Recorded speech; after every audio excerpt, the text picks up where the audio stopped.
Assalamualaikum warahmatullahi wabarakatuh. Welcome back to my YouTube channel. Jadi untuk hari ini kita akan bahas habis tentang percobaan ketujuh, yaitu anti diare.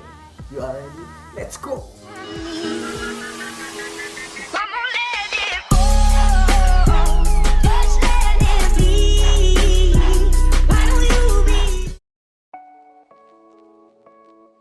Bismillahirrahmanirrahim. Assalamualaikum warahmatullahi wabarakatuh. Perkenalkan, nama saya Nur Asita, stambu G7011842. Saya dari kelompok 1 praktikum metode farmakologi kelas D.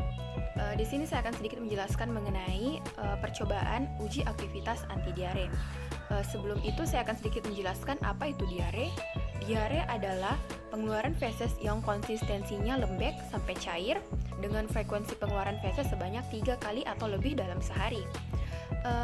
Diare ini akan mengakibatkan demam, sakit perut, penurunan nafsu makan, rasa lelah, dan penurunan berat badan, serta dapat menyebabkan kehilangan cairan dan elektrolit secara mendadak sehingga dapat terjadi berbagai macam komplikasi, yaitu dehidrasi dan renjatan hiporelemik.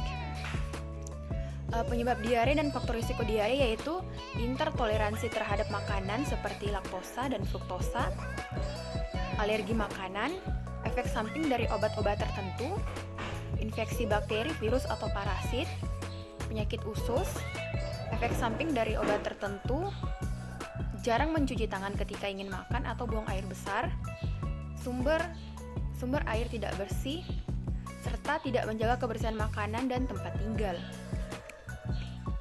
Gejala yang ditunjukkan ketika kita kena diare yaitu feses lembek dan cair, nyeri dan kram perut, mual muntah, nyeri atau sakit kepala, kehilangan nafsu makan, dan dehidrasi. Pencegahan yang dapat dilakukan untuk menghindari diare yaitu selalu mencuci tangan, terutama setelah dan sebelum makan, setelah dari toilet, batuk, bersin dengan menggunakan sabun, mengonsumsi makanan yang dimasak hingga matang, serta selalu menjaga kebersihan makanan dan minuman serta lingkungan. Pengobatan yang dilakukan pada saat kita terkena diare yaitu konsumsi banyak cairan seperti oralit, yaitu larutan gula garam, untuk mengganti cairan yang hilang dari dalam tubuh, serta pemberian obat yang dapat melawan bakteri, virus, atau parasit. Pada pengujian efek anti diare, di sini kita menggunakan dua metode yang saling berkaitan, yaitu metode proteksi diare yang diinduksi oleh Oleum ricini dan metode transit intestinal. Pada metode proteksi diare digunakan Oleum ricini sebagai penginduksi. Oleum ricini merupakan trigliserida dari asam risinolat yang dapat terhidrolisis dalam usus oleh gliserin dan asam risinoleat. Sebagai surfaktan anionik, zat ini bekerja mengurangi absorpsi neto cairan dan elektrolit serta menstimulasi peristaltik usus sehingga Oleum ricini dapat menyebabkan diare. Parameter yang diamati pada metode proteksi diare yang diinduksi adalah frekuensi diare, bobot feses, konsistensi feses, waktu timbul diare, dan lama diare. Metode yang kedua yaitu dengan menggunakan metode transit intestinal. Dengan prinsip, metode ini adalah membandingkan usus yang dilalui oleh marker terhadap panjang usus keseluruhan. Marker yang digunakan yaitu suspensi norit dan NaCMC. Norit merupakan senyawa yang bersifat absorben dan tidak dapat dicerna. Sekian dari saya, lebih dan kurangnya mohon maaf. Wassalamualaikum warahmatullahi wabarakatuh. Assalamualaikum warahmatullahi wabarakatuh.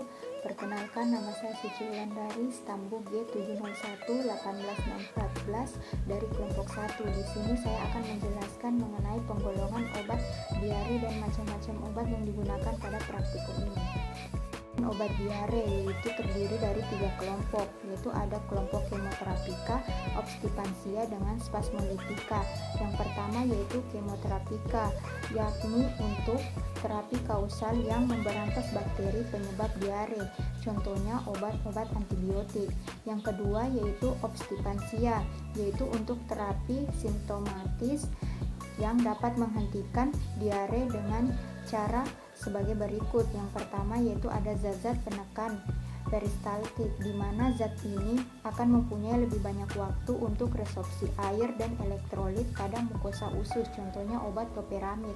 Yang kedua yaitu astringensia, yang dimana dia ini akan menciutkan selaput lendir mukosa usus, contohnya garam-garam bismut. Yang ketiga yaitu absorbensia, yang dimana contoh obatnya ini ada karbon absorbensia yang pada permukaannya dapat menyerap zat-zat beracun yang dihasilkan oleh bakteri dan makanan. Yang ketiga yaitu spasmolitika, yang dimana zat ini akan melepaskan kejang-kejang otot yang merupakan penyebab nyeri perut pada diare. Contoh obatnya yaitu papaverin.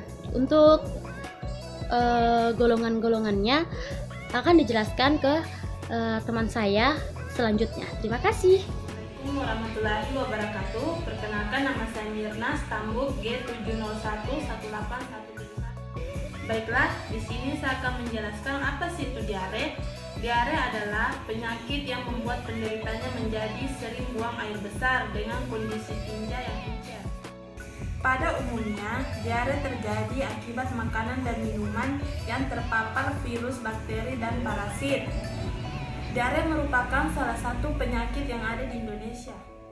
Gejala dan penyebab diare itu ada beberapa macam, seperti perut terasa bulas, tinja encer atau buang air besar, cair, atau bahkan berdarah. Mengalami dehidrasi, pusing, lemas, dan kulit kering. Sebagian besar diare disebabkan oleh infeksi usus besar. Di sini saya juga akan menjelaskan pengobatan dan pencegahan diare. Penderita diare dapat meminum cairan elektrolit guna pengganti cairan tubuh yang hilang akibat diare. Selama terjadi diare, konsumsi makanan yang lunak dan antibiotik atau obat antibakteri. Untuk kondisi yang lebih serius, dokter mungkin akan memberikan obat-obatan seperti obat antibiotik, obat pereda nyeri, obat yang dapat memperlambat gerakan usus. Diare dibagi menjadi dua jenis, yaitu diare akut dan diare kronis. Kalau diare akut berlangsung selama kurang dari 3 hari hingga seminggu. Kebanyakan orang mengalami mencret jangka pendek karena adanya infeksi pada saluran pencernaan. Diare kronis berlangsung selama 4 minggu atau bahkan lebih. Kondisi ini kurang umum dan biasanya disebabkan oleh kondisi medis, alergi, obat-obatan, dan infeksi kronis. Faktor-faktor meningkatkan resiko mengalami mencret. Yang pertama, jarang mencuci tangan setelah ke toilet, penyimpanan dan persiapan makanan yang tidak bersih, jarang membersihkan dapur dan toilet. Di sini saya juga akan mengetahui bagaimana cara pencegahan diare. Yang pertama, perhatikan apa yang Anda makan, perhatikan apa yang Anda minum, dan selalu cuci tangan sebelum makan. Pada kesempatan kali ini saya akan menjelaskan sedikit tentang cara kerja pada percobaan anti diare ini. Yang pertama itu disiapkan alat dan bahan, yang kedua disiapkan 2 ekor tikus yang sudah ditimbang beratnya, kemudian diberikan oleh bersin secara oral sebanyak 2 ml per ekor tikus, kemudian didiamkan 10 menit. Jadi untuk pada percobaan pemberian oral, kita harus memperhatikan tikus tersebut, di mana pemberian oral ini merupakan pemberian yang dilalui dari saluran pencernaan, di mana kita harus menyendainya di pinggir mulut tikus. Kenapa di pinggir? Karena untuk mengantisipasi gerakan-gerakan pada tikus tersendiri yang merasa stres nantinya. Jadi untuk itu kita akan melalui pinggir mulut tikus, kemudian kita harus menyendainya di atas lidah gitu. Kalau di bawah lidah dia nanti ke saluran pernapasan. Kenapa kita mencegah itu ke saluran pernapasan? Karena untuk agar tikusnya jika sediaannya masuk ke saluran pernapasan, tikusnya langsung mengalami kematian. Selanjutnya itu merupakan tikusnya tersebut diberikan norit secara oral tergantung pada volume yang telah dihitung sebelumnya. Itu secara oral seperti perlakuan tadi. Kemudian diberikan lagi penawar pada masing-masing tikus, yaitu yang pertama ini CMC 0,5%, dan loperamid HCl 2 mg per 70 kg berat badan. Itu secara oral juga. Kemudian didiamkan 10 menit tikusnya, kemudian di anestesi menggunakan ether. Kemudian tikus tersebut dibedah pada bagian ususnya. Kemudian kita mengukur panjang ususnya yang dilalui norit.